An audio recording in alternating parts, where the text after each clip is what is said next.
পলাশপুর নামে একটি ছোট গ্রাম ছিল। গ্রামটা খুব শান্ত, চারদিকে সবুজ ধানক্ষেত, কাঁচা রাস্তা, আর সন্ধ্যা হলেই পাখির ডাক। এই গ্রামেই থাকত একটি মেয়ে, নাম তার মেঘলা। মেঘলা খুব চুপচাপ স্বভাবের মেয়ে ছিল। সে সবসময় গ্রামের পুকুর পাড়ে বসে আকাশের দিকে তাকিয়ে থাকত। গ্রামের লোকেরা বলতো, মেয়েটা খুব ভালো, কিন্তু তার চোখে সবসময় একটা দুঃখ লুকিয়ে থাকে। মেঘলার বাবা ছিলেন একজন গরিব কৃষক। অনেক কষ্ট করে তিনি মেয়েকে পড়াশোনা করাচ্ছিলেন। মেঘলার একটা স্বপ্ন ছিল, একদিন বড় শহরে গিয়ে শিক্ষক হবে। কিন্তু তার জীবনে একদিন এমন একজন মানুষ এলো, যার জন্য তার জীবন পুরো বদলে গেল। তার নাম ছিল আরিফ। আরিফ পাশের গ্রামের ছেলে। সে কলেজে পড়ত আর খুব ভালো গান গাইত। একদিন বিকেলে পুকুর পাড়ে বসে মেঘলা বই পড়ছিল। হঠাৎ কেউ পিছন থেকে বলল, তুমি কি প্রতিদিন এখানেই বসে থাকো? মেঘলা ঘুরে দেখল আরিফ দাঁড়িয়ে আছে। সেদিন তাদের প্রথম কথা হয়। তারপর থেকে প্রায় প্রতিদিনই তারা পুকুর পাড়ে দেখা করত। কথা বলতে বলতে কখন যে বন্ধুত্ব ভালোবাসায় বদলে গেল তারা কেউ বুঝতেই পারল না। একদিন সন্ধ্যায় আরিফ বলল, মেঘলা, আমি একদিন বড় গায়ক হব, তখন তোমাকে শহরে নিয়ে যাব।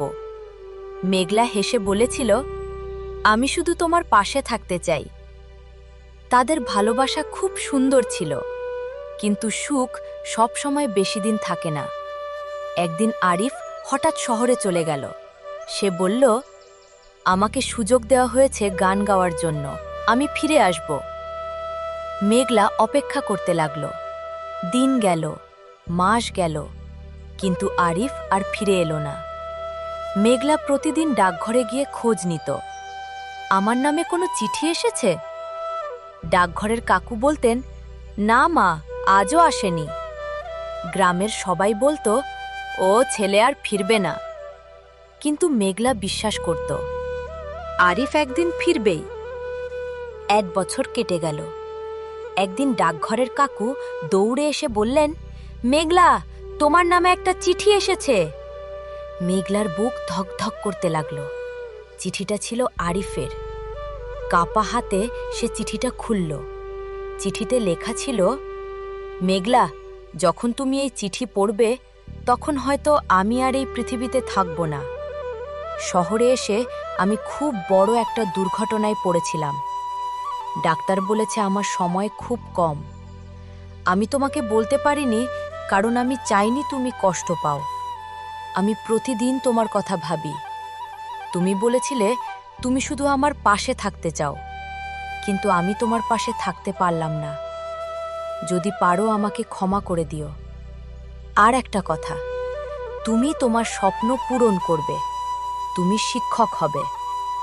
আমি আকাশের তারার মধ্যে থেকে তোমাকে দেখব। তোমার আরিফ। চিঠিটা পড়ে মেঘলা স্তব্ধ হয়ে গেল। তার চোখ দিয়ে শুধু জল পড়ছিল। সেদিন সন্ধ্যায় সে আবার পুকুর পাড়ে গেল। আকাশের দিকে তাকিয়ে সে ধীরে বলল, তুমি কথা রাখনি, কিন্তু আমি রাখব। এরপর মেঘলা আবার পড়াশোনা শুরু করল। অনেক কষ্ট করে সে শিক্ষক হলো। কিন্তু একটা জিনিস সে কখনো ভুলেনি।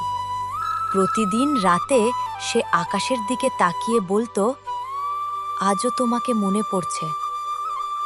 আর সেই শেষ চিঠিটা সে সব সময় নিজের কাছে রেখে দিয়েছিল, কারণ সেই চিঠিটাই ছিল তার জীবনের সবচেয়ে বড় ভালোবাসার স্মৃতি।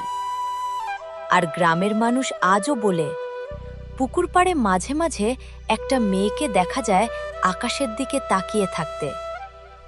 হয়তো সে এখনো অপেক্ষা করছে একটা অসমাপ্ত ভালোবাসার জন্য।